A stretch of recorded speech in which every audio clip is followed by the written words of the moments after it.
Good morning, Lagos. Good morning, everyone, wherever you're listening from.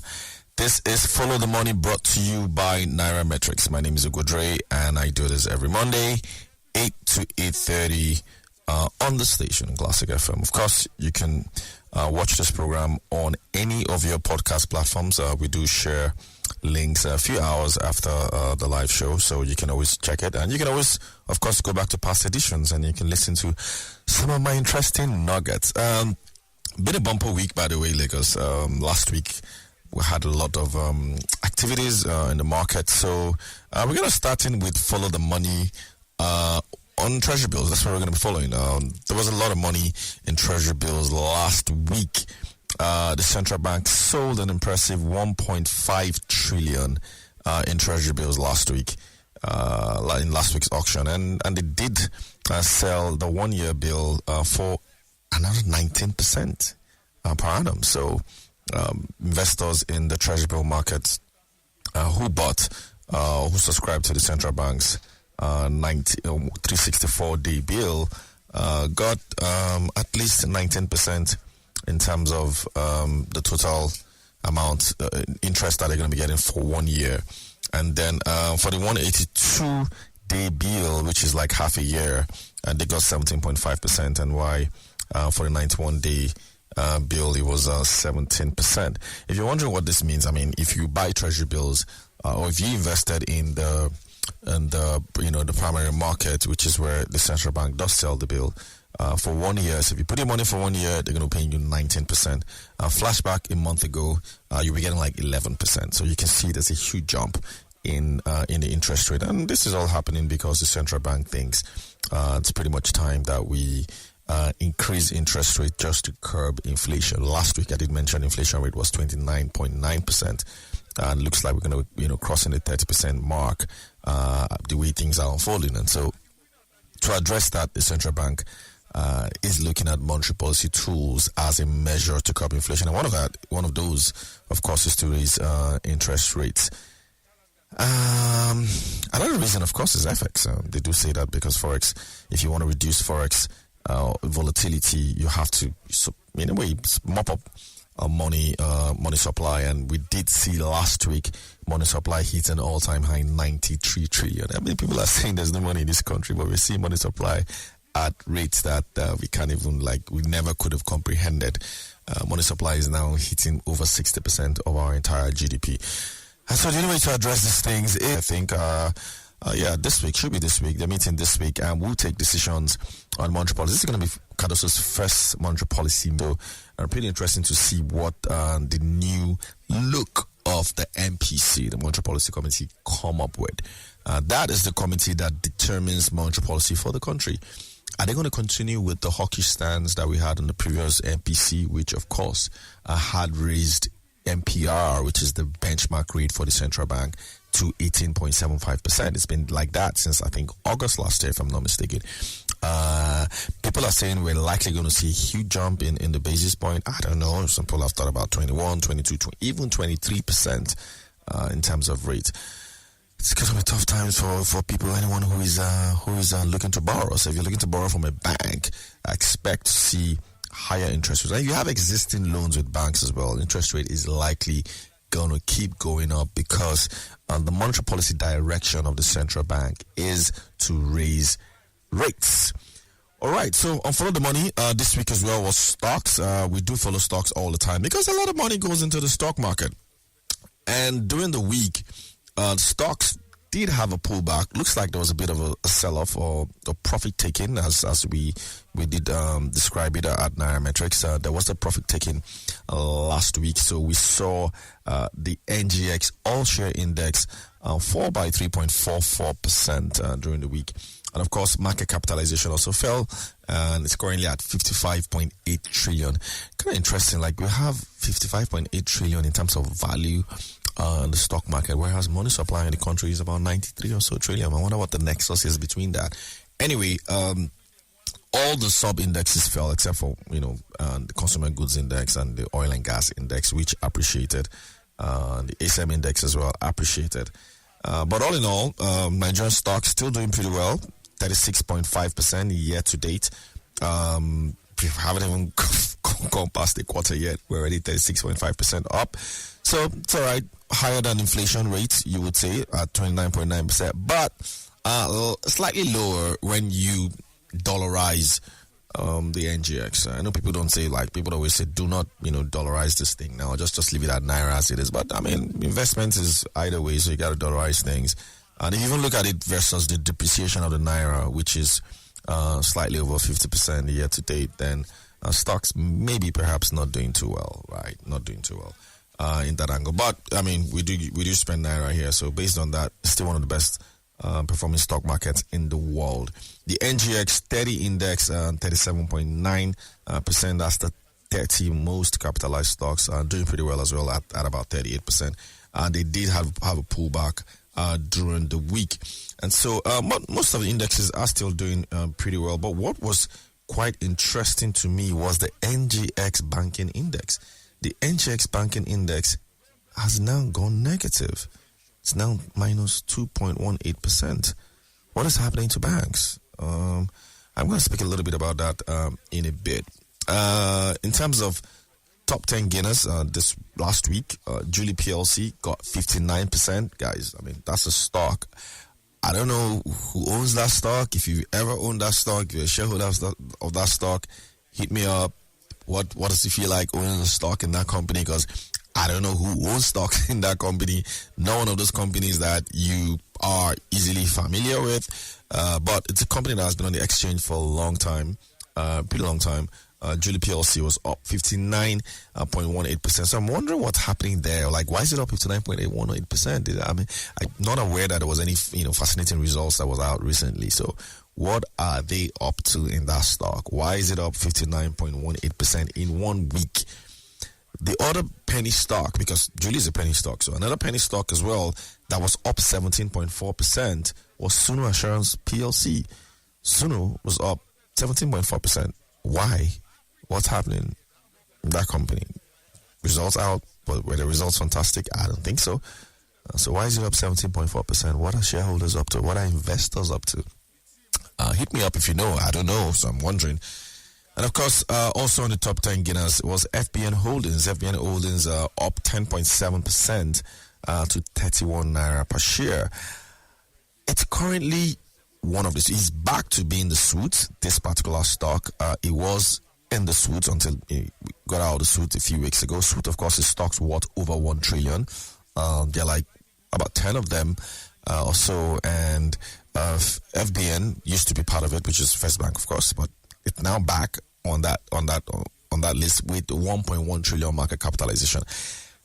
Pretty much watching this stock because at the way that is going, we could see the next most capitalized banking stock in the exchange in the offing. That prize currently resides with GTB. It's always been GTB and Zenith struggling as number one when it comes to most capitalized stocks. GTB had it for years before Zenith overtook, but I think GTB seems to have wrestled that back. But FirstBank is coming right behind, and I won't be surprised if they leapfrog Zenith and GT to be the most capitalized stock on the exchange. Wouldn't that be interesting? And of course, Geregu Power up 9% to 985 Naira. That stock seems to be flirting with 1,000 Naira per share, and it's likely going to hit the incredible stuff because that stock was listed at 100 Naira. I still remember just 2 years ago. It is up 8,000 Naira already. So if you invested in that stock when it was 100 Naira, you know what you're sitting on right now. It's almost 8,000 Naira. Their audited accounts are also out. I understand they're likely going to be paying 20 billion or so in dividend. And so I guess investors think that that stock is worth owning. And so flirting around with 1,000. It did open at 901 during the week and closed at 985 Naira per share. In terms of the decliners, nothing major in there that maybe we should look at. Mostly penny stocks led the decliners during the week. I also want to switch into the biggest gainers so far in 2024. If you have the stocks in your portfolio, I think you should be doing pretty well. I'm sitting on good returns. And Dangote Cement is up 139% year to date. Looking at that stock and asking myself, is is there still room? It's over 10 trillion in market cap already.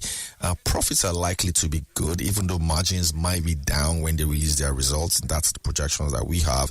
But it's a very resilient stock, and it's one that could likely stand a lot of the economic issues that we're having. I know there's a lot of pressure on cement companies at the moment, but this one looks like they've got a good moat, so you could still see a little bit of room. Not sure whether it's going to hit 1,000. Is it going to hit 1,000 naira per share? But at 139%, probably still room here and there for a little bit of growth. So it's still the biggest winner. Gergo Power is still in there at 126%. Is it going to hit 1,000? Is it going to go past 1,000? I don't know, but sitting pretty good at the moment. Boa Foods is another stock to watch. That is 68% up already year to date. And they did have a very good result considering all the challenges FMCG companies have had this year. Boa Foods did do well, which is kind of strange, isn't it? 68% up this year. Boa Cement as well, part of the Boa family, also up 63.7%. In fact, that is one of my watch list stock for the week. I'm watching that stock closely this week to see what it does. It had a downer doing earlier in the week, but then closed strong at 115 naira per share. So that's one stock I'm looking at. And Transcorp Hotel as well is another one I'm looking at, up 52%. Just sort of dropped a little bit from what it was. It was part of the suit earlier in the year. Still in the suit, just hovering around 1 trillion naira. If it goes down this week, it'll probably fall out of the suit. But for now, it is still part of the suit. What about the telcos and how are the telcos doing? Been looking at Airtel and MTN for a bit, and kind of strange. Airtel is up slightly, 16%, and MTN 4% or thereabout. I hope these numbers are correct, but bit struggling. I'm not sure what MTN results is going to look like. I do hear that FX challenges may have rubbed badly on their numbers. Airtel did show a glimmer of that as well. These guys import most of the things that they use, so could likely see a little bit of heat from that. So tracking this one, we're going to have to track this one this week and to see when the result is out. The result is currently not out, but general. So suits are all doing well. Some of the companies or billion-dollar companies like you can also ascribe the 5.9%. It's doing well. Airtel that I spoke about early, still doing well at 16%. That's a suit company. FirstBank currently a suit as well at 18.9%. Zenith Bank as well, still a suit at 7%. GTCO still a suit at 3%. GT and Zenith Bank are about 1.1 trillion in terms of market capitalization. MTN still a suit, right firmly in there. Dangote Cement, the leader of the suit, that's the number one suit company in Nigeria. And then Boa Foods and Boa Cement also right in there as suits.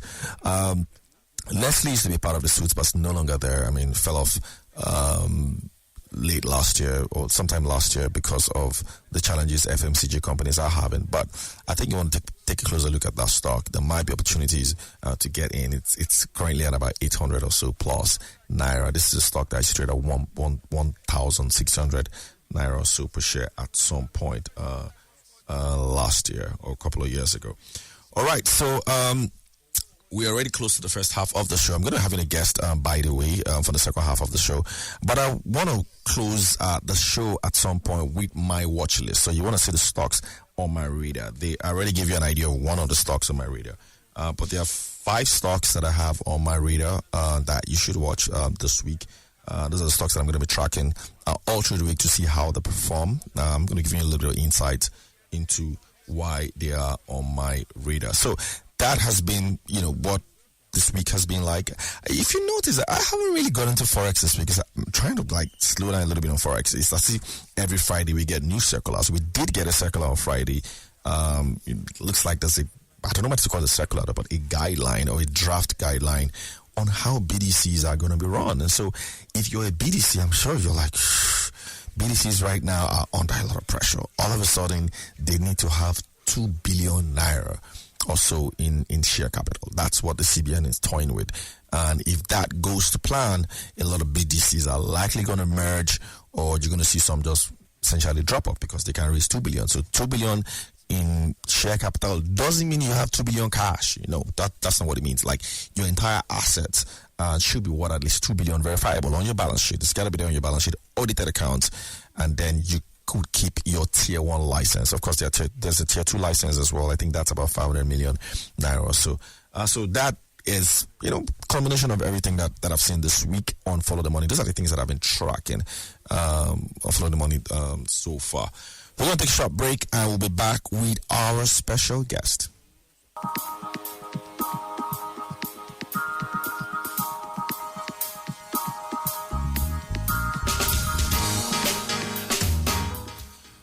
All right, welcome back to the second half of the show. I did tell you that I have a special guest on the show. We're going to speak into the executive director of FirstBank and PLC. We did talk a little bit about FBNH as being one of the suites and a Fuga's company. Good morning, sir. How are you? Can you hear me? Morning, I can hear you clearly. All right, great. We have Tosin Adewuye here on the show, ED Corporate Banking for FirstBank. Good to hear from you again, guys. It's been a while. How's it been? Well, it's been busy, right? So our market is quite dynamic, so that keeps everyone on their toes. I know. First off, though, congratulations on being awarded the title of the Best Corporate Bank at the prestigious Euromoney Award of Excellence. I know you guys take these things pretty seriously, but you're the best corporate bank for 2023. Elaborate on this. I mean, what does this recognition mean for FirstBank in general? Thank you, Ugodre. Well, we didn't quite get to having a party, but we were quite excited, right? So Best Corporate Bank in Nigeria 2023 essentially is a validation of what we've been working on for a number of years, how we cover corporate clients, what they mean to us, what we mean to them, the role that we play in the successes, how we grow together. So that market validation from Euromoney, which is quite, it's a prestigious award, actually, I agree. Keeps us on our toes and keeps us moving. Fantastic. So, I guess winning this award means a lot to everyone in the bank, but how does FirstBank ensure relevance and customization, and how does this collaboration enhance excellence? Of course, we do know that the dedication to empowering corporate clients for success through tailored financial solutions has been one of the key reasons why you're winning this award. So how do you ensure that relevance and customization is part of everything that you've done so far? Sure, and not giving away our trade secrets. Clearly, we're in a competitive space. But share a little bit of trade secrets. I think our methodology is quite unique in the marketplace, and everyone calls us bankers. Yes, we're bankers, but we're really transactional. Okay, so it's really about being a systemic advisor to the businesses that we cover. We call it a way of doing business for us. That means we're always putting the client first. So one of our values is client centricity, and we've literally taken that to its extent in terms of how we cover the clients, how we meet their needs, how we understand the business that they do, and making sure that at every point we're relevant and we're seen more than a bank. We're seen actually as an advisor, and that brings us into the whole ecosystem. And allows us to do well, and also allows the clients to feel good about how we cover them and what we do and how we do it well. Fantastic. I was just reminiscing a bit now, and I remember when I opened my FirstBank account. This was maybe two decades ago or something. This is a bank that has been around for 130 years. I recall watching something on CNN, and we're talking about companies that are century-old companies, and this is a century-old company in Nigeria. 130 years has not been easy. Are there insights that you could share into your corporate banking relationship with perhaps some of your oldest customers, or how many corporate banking customers have maintained mutually beneficial relationship with your bank for over half a century? It would be nice to hear one of those stories. Are there any that you have to share? Well, you mentioned quite a number of companies when you were going through your list. And all of them, except, of course, the financial institutions, all of them were big clients of our bank, Right. We've been around since 1894. We weren't here at the time, clearly. Yeah. But it just shows how that longevity speaks to how we essentially evolve, how we reinvent ourselves, how we innovate. I guess you probably didn't know at some point we were the central bank for the countries, right? We survived 2 world wars. So it's really about making sure that we continue to reinvent ourselves and we continue to innovate. And essentially that's the way we've stayed in business. So next month, I believe, will be 130 years in existence. And that clearly is a major feat. I do visit companies, and I don't want to mention any client names on the call, but I do visit companies who have also been around a long time, who also have long-lasting relationships with the bank, and we continue to make sure that we don't get complacent, we stay relevant. As their business is evolving, our business clearly is evolving alongside, and together we cover the entire ecosystem. Fantastic. It will be interesting to see if FirstBank Museum one of these days. I mean, I can imagine what the kind of archives that you guys would have over there. Over 130 years, man. That's like generations.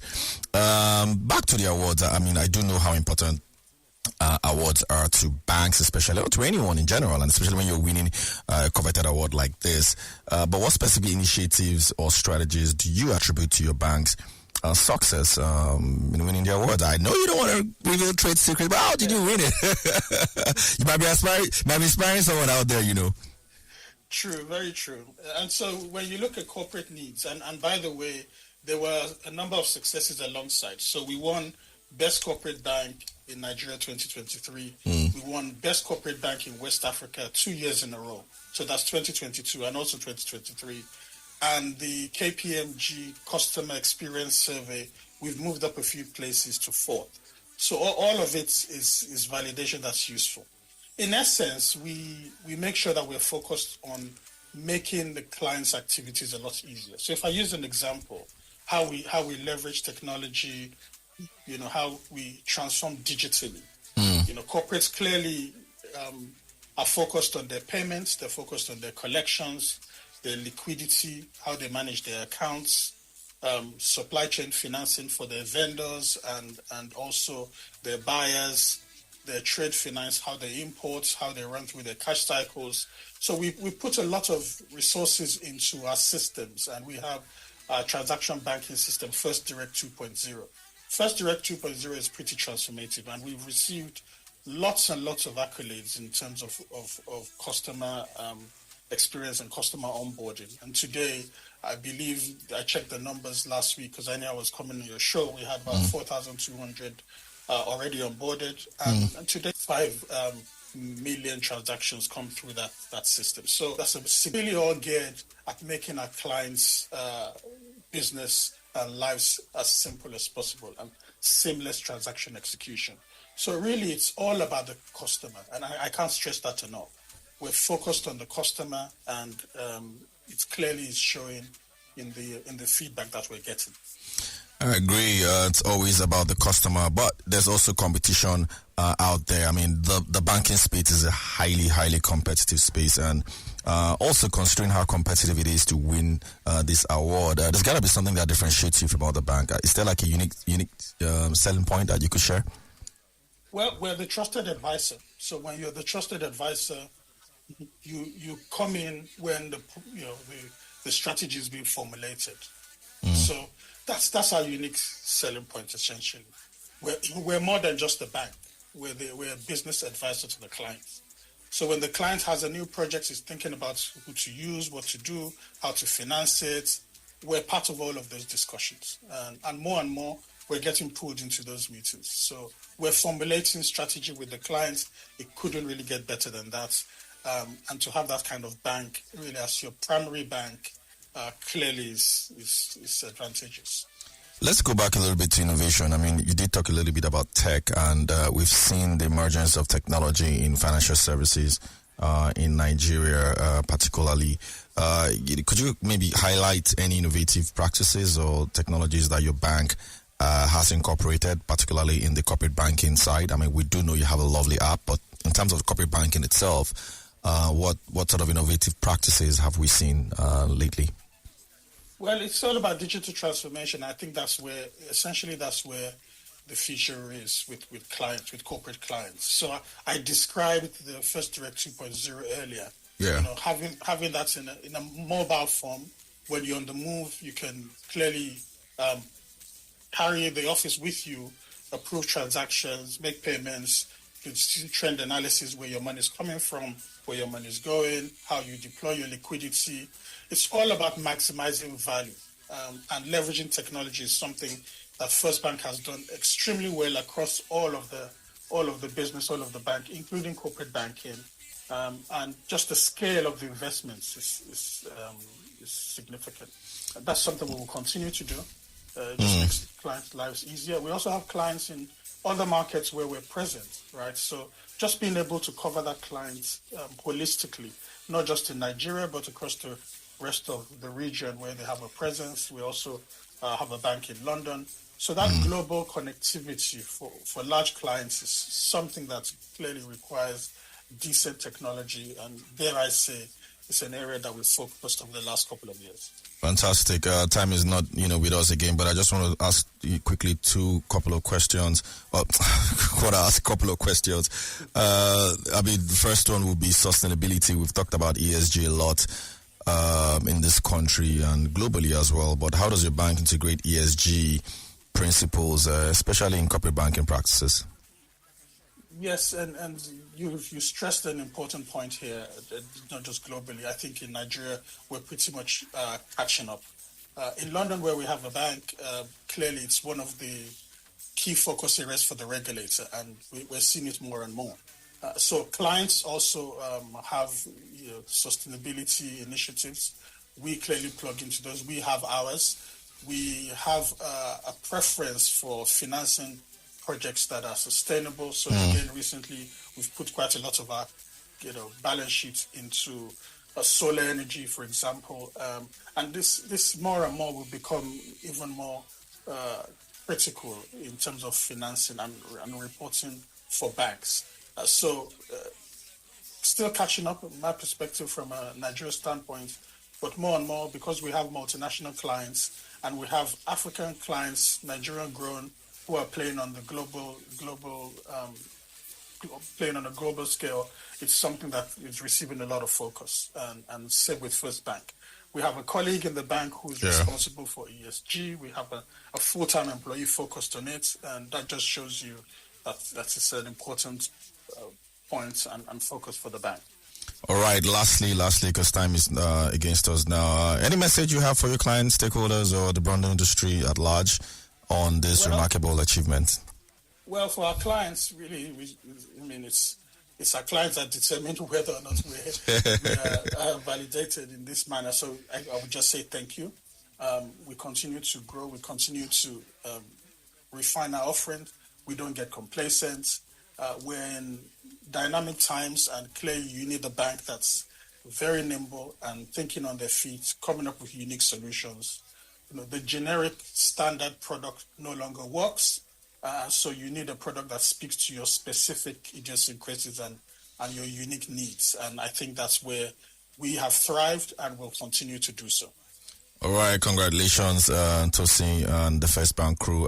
This has been us interviewing the ED Corporate Banking at FirstBank, Tosin Adewuye. Thank you so much for being on the show. And of course, Lagos, we're going to close quickly with stocks on my radar, time against us. 5 stocks on my radar: FBNH, that's FirstBank Holding, UBA, Access Bank, Boa Cement, and International Breweries. Those are the 5 stocks on my radar. Of course, you can always check this program again on any of your podcast platforms. Tweet at me. Check me on my Instagram stories as well. I'm going to be giving you a little bit of tidbits on the stocks. Signing out, Ugodre. Do have a profitable week ahead. Thank you.